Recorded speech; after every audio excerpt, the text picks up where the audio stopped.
Hello दोस्तों, जब भी स्टॉक मार्केट में पैसे इन्वेस्ट करने की बात आती है और शेयर्स खरीदने की बात आती है तो आपको बहुत सारे लोग बताते होंगे या आप देखते होंगे कि ये शेयर खरीद लो, ये शेयर खरीद लो, वो शेयर खरीद लो।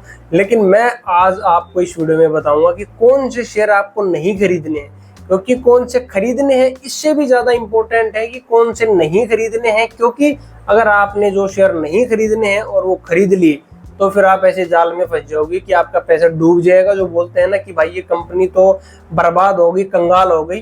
तो उन कंपनी से, उन शेयर से आपको विशेषकर बचना है। तो अगले 3 से 4 मिनट में हम ये कॉन्सेप्ट समझेंगे कि आपको कौन से शेयर से दूर रहना है, उनमें भूलकर भी इन्वेस्ट नहीं करना है। तो चलिए शुरू करते हैं। तो देखिए, इसका एक पैरामीटर है, इसमें मैं आपको एक एग्जाम्पल से समझाऊंगा। उससे पहले कॉन्सेप्ट समझ लेते हैं, ठीक है। तो कॉन्सेप्ट ये है कि प्रमोटर्स होल्डिंग, ठीक है, किसी भी शेयर की प्रमोटर्स होल्डिंग जो होती है, क्या होती है प्रमोटर्स होल्डिंग? कि उस कंपनी के मालिक जो है, ओनर जो है ना, वो अपनी हिस्सेदारी बेच तो नहीं रहे हैं, ये आपको चेक करना है। इसके काफी सारे टूल्स हैं, screener.in पे आप चेक कर सकते हो फ्री में उस स्टॉक का नाम डाल के। और इसमें क्या क्या चेक करना है, देखिए 2 से 3 चीजें हैं।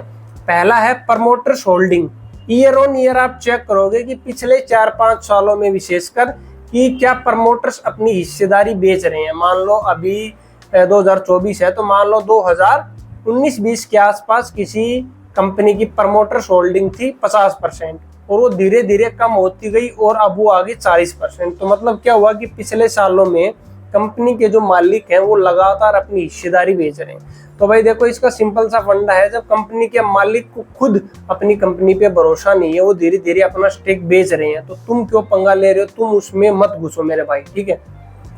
इसका 2 पैरामीटर और हैं, देखो कौन कौन सी शेयर होल्डिंग पैटर्न क्या होता है वो समझते हैं। एक होता है प्रमोटर्स होल्डिंग, फिर होता है FII जो फॉरेन इंस्टीट्यूशनल इन्वेस्टर हैं, जो फॉरेन इन्वेस्टर हम बोलते हैं। फिर है DII जो डोमेस्टिक इन्वेस्टर हैं, जो अपने इंडिया के इन्वेस्टर हैं। और तीसरा होता है पब्लिक रिटेल, जो आप और मेरे जैसे लोग हैं जो थोड़ी क्वांटिटी में बाई करते हैं, ठीक है। मेनली 4 कैटेगरीज होती हैं।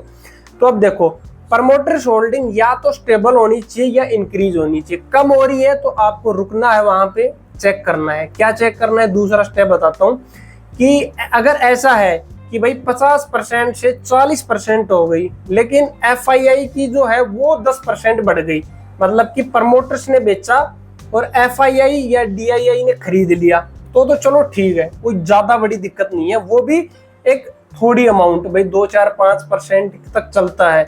लेकिन ऐसा नहीं है कि 75% होल्डिंग है और वो जाके 20-30% पे आ गई, मतलब 50% होल्डिंग बेच दी। ऐसा तो बिल्कुल नहीं होना चाहिए, ठीक है।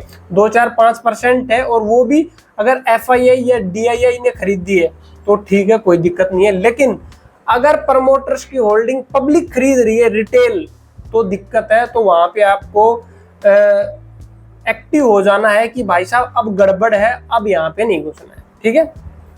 अगली चीज, इसमें आपको क्या एक कॉमन पैटर्न देखने को मिलेगा कि प्रमोटर्स अपनी होल्डिंग लगातार धीरे धीरे बेचते जाएंगे।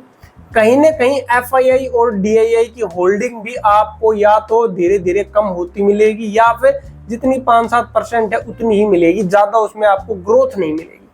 और सबसे इंपॉर्टेंट चौथा, रिटेल जो है, पब्लिक, आम जनता की होल्डिंग आपको मिलेगी भर भर के, लगातार बढ़ती जाएगी, ठीक है।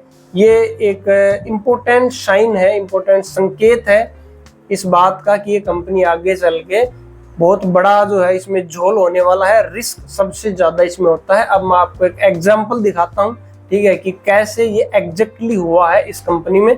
तो हम चलते हैं एक बार स्क्रीन पे, और यहाँ पर आपके सामने एक चार्ट है रिलायंस पावर का, ठीक है। ये रिलायंस पावर का चार्ट है और ये इसमें हम पहले होल्डिंग चेक करते हैं इसकी, ठीक है। तो हम आगे होल्डिंग पे, तो आपके सामने एक स्क्रीनशॉट होगा साइड में। तो यहाँ पर देखिए, प्रमोटर्स की होल्डिंग 2017 में थी 75%, ठीक है। फिर ये कम हुई, 2019 में 56% रह गई, फिर 2020 में ये 19% रह गई, फिर 2021 में ये 9% रह गई, ठीक है।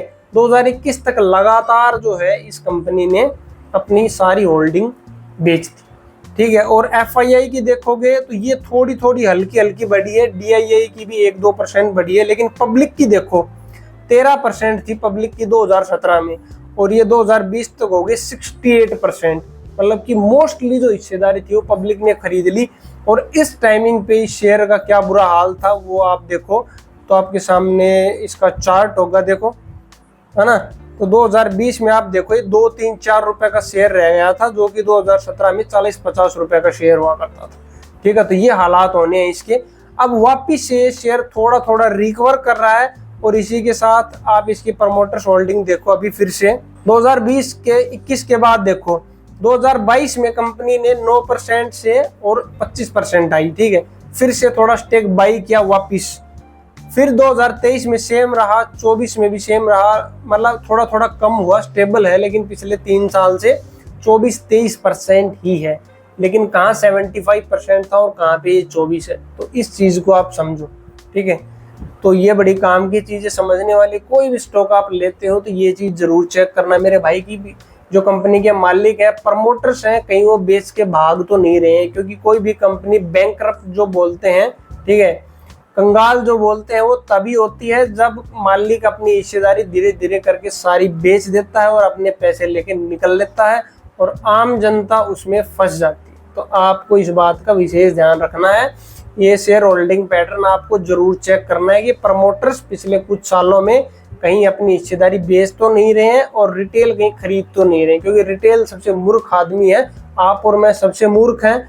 जो FII है, फॉरेन इन्वेस्टर हैं, डोमेस्टिक इन्वेस्टर हैं, जो बड़े बड़े म्यूचुअल फंड हैं, बड़े बड़े जो ऑर्गेनाइजेशंस हैं जो खरीदते हैं, उनके पास पूरी टीम है, उनको पूरी समझ है कब निकलना है, कब घुसना है। तो इस चीज का आपको विशेष ध्यान रखना है, और कुछ नहीं कर सकते तो उनके साथ चलो।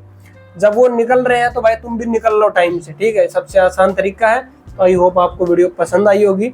अगर वीडियो अच्छी लगी तो चैनल को सब्सक्राइब जरूर करना, नोटिफिकेशन बेल दबा देना, ताकि ऐसे काम की वीडियोज आपको मिलती रहें। और चैनल पे जाओ, बहुत सारे अच्छे अच्छे वीडियोज मैंने डाल रखे हैं, जाओ देखो, अपने आप को एजुकेट करो, सीखो, और फिर मार्केट में आओ, तो डेफिनेटली आप पैसा बनाओगे। तो इस वीडियो में इतना ही, मिलते हैं अगली वीडियो में एक नए टॉपिक के साथ।